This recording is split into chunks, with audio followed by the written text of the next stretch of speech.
Dostlar, kelip bana yardım verip koyuyorlar. Ben uyuyayım da iş var hele. Ne götürün? Su taşışıp koyuyorlar. Nasıl taşıwan? Ben gittim ya ben izledim. Hadi güneş kısmı. Ya. Hadi iskiret pazar. Sudan içeri bak. Hadi. Ağzım alalım. İçeri sen. İçeri koy. Çok hazır. Su taşırsan anam ketersin. Hemen. Şuraya bak. İçeri bak. Bak bak. Tuğla. Dedem benim. Ben de falan ya. Başka su taşışıp koyuyorlar bana. Bas bak.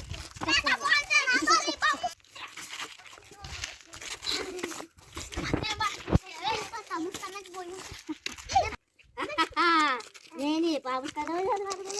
Beni sevdim, kadın var, kanındayım sonum. Kimin evden başlasam ben? Kaldırsana. Ha, bu sefer yıkıp çıkıyor. Ne oldu?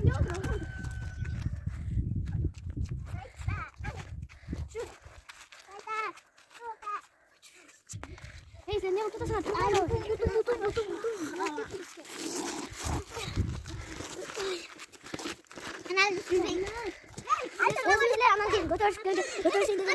Gel otsakla.